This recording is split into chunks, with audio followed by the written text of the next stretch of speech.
In the year 2000, Mexico and the United States signed a treaty dividing billions of dollars worth of oil in the Gulf of Mexico.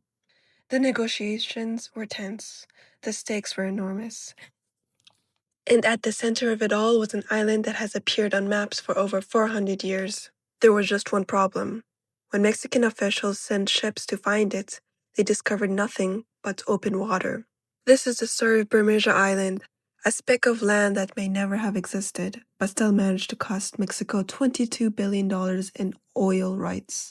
It's a story about the power of maps, the weight of history, and how a cartographic ghost can haunt a nation's economy. For centuries, sailors and cartographers knew exactly where Bermeja Island was, or at least they thought they did.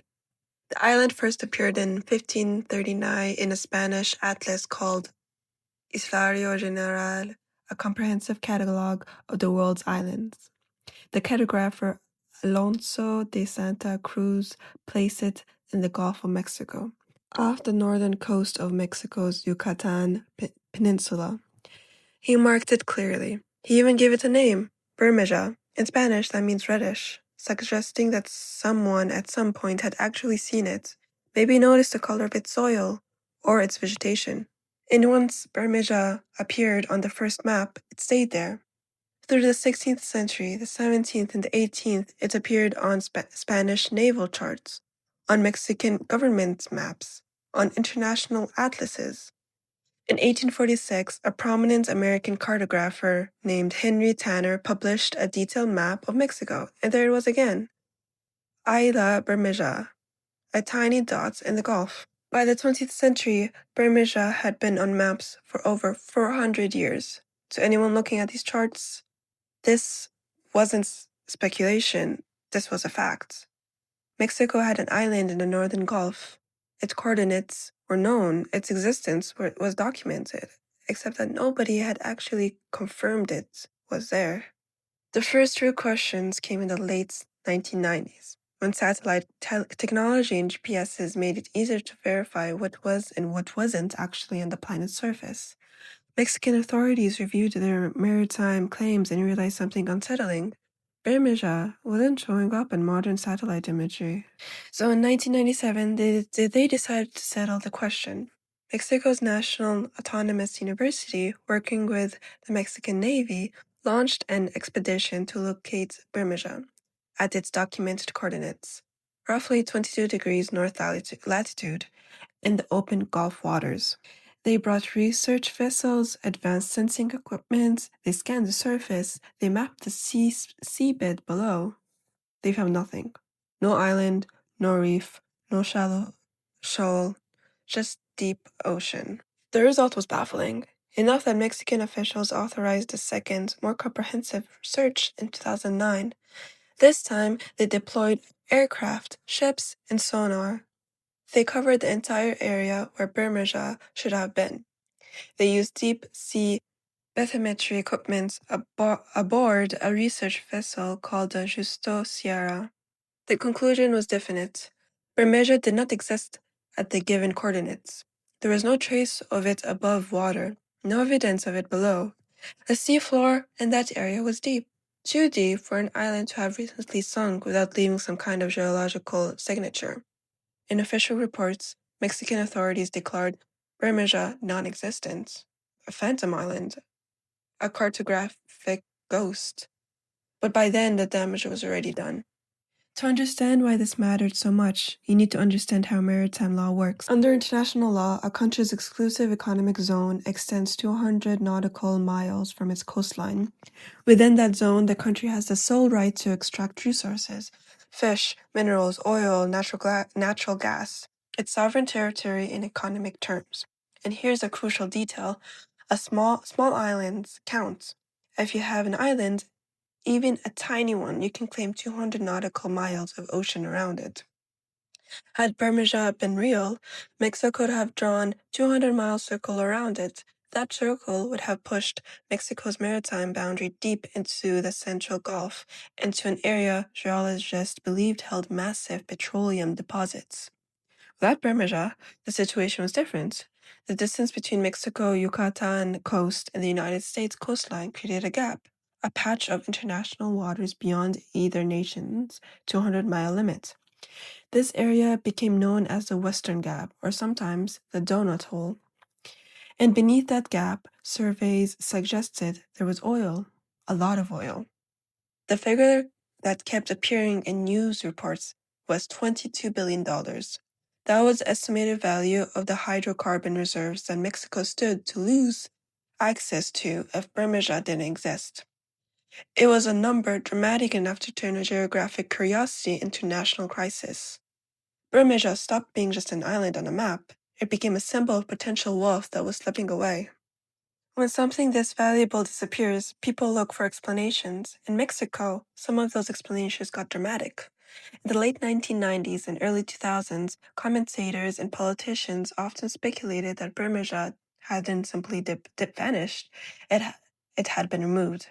The most sensational theory claimed that the CIA or other foreign agents had secretly destroyed the island to prevent Mexico from claiming its oil.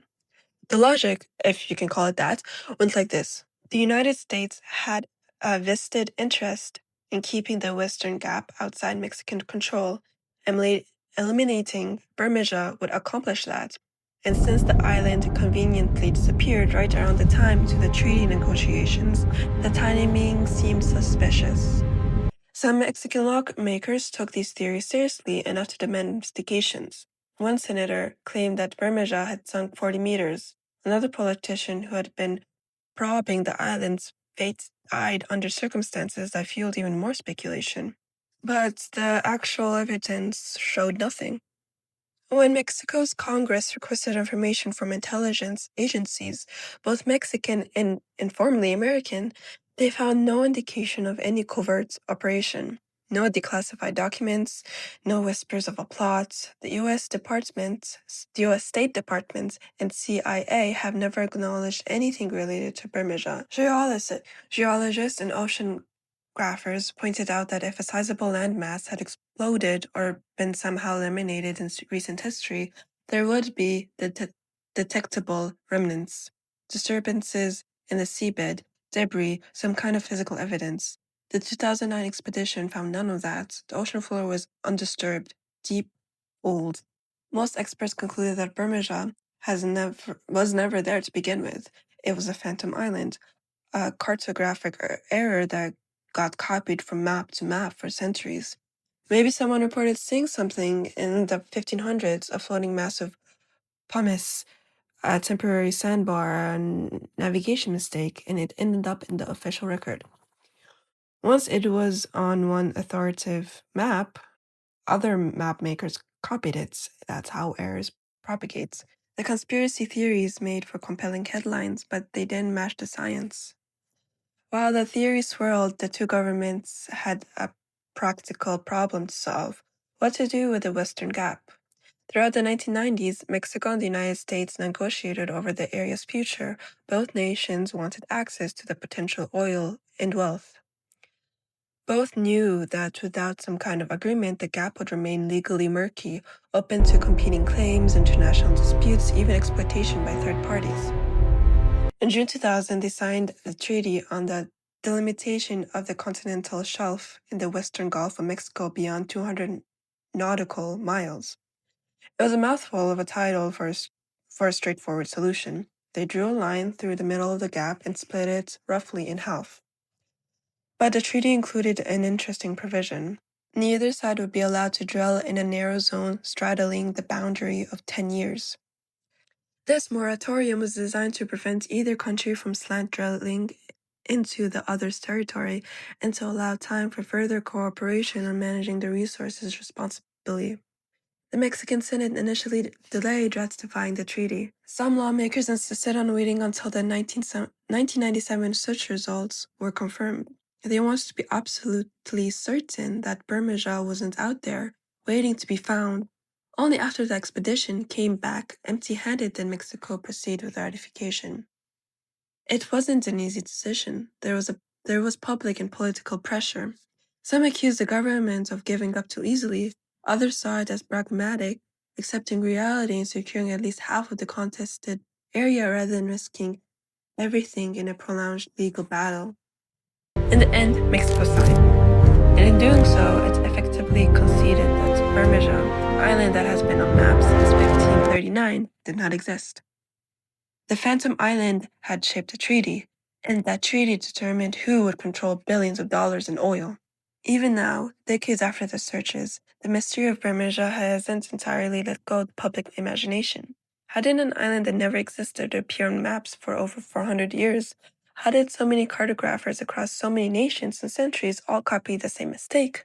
Was there ever anything there? A reef, a sandbar, something that justified it, the original sighting? We may never know for certain, but we do know that an early map making was as much as art as science. Explorers reported what they thought they saw. Cartographers filled in the blanks. Errors got codified, and once something was on an authoritative map, it became true, at least on paper. The British Admiralty, it turns out, had stopped including Bermeja on their charts as early as the 19th century after their own surveys failed to find it. But Mexican maps kept it. International atlases kept it. And so the ghost persisted. There's also the possibility, remote but not impossible, that something was there once. A low-lying coral atoll, a sand cay vulnerable to erosion and rising sea levels. The Gulf of Mexico has a history of shifting sands and changing coastlines. Perhaps Bermeja was real in the 1500s and simply disappeared over the centuries, worn away by the storm and tides. But the deep ocean floor found in the 2009 search makes even that explanation unlikely. If an island had existed, there would be some remnants, a submerged plateau, a shallow rise. There wasn't. So we're left with the simplest explanation. Bermeja was a mistake, a phantom. A legend that lived on maps long after anyone remembered how it got there. The story of Bermeja is a reminder that maps are not neutral. They carry power. They define what is real and what is not. They determine who owns what, who has access to resources, and who has the legal right to exploit them. For Mexico, the loss of Bermeja, or more accurately, the realization that it never existed, meant the loss of a massive economic opportunity. $22 billion is not a symbolic figure. It represents jobs, revenue, national developments. It represents leverage in international negotiations. But Mexico and the United States did eventually move forward. After the 2000 treaty's moratorium expired in 2010, a new agreement in 2012 formalized cooperation in transboundary oil resources. Both nations now work together to manage the Gulf's deep water reserves. The Western Gap is no longer a point of conflict, it's a shared frontier. In Bermeja, it's gone from modern maps. Nautical charts show nothing at its old coordinates. The United Nations recognizes the adjusted maritime boundary. Officially, the island never existed. But the story hasn't disappeared. It endures a cautionary tale about the consequences of relying on old information, about the friction between history and technology, about how something that exists only on paper can still have profound real-world effects. Bermeja Island was never found, but its absence shaped history anyway.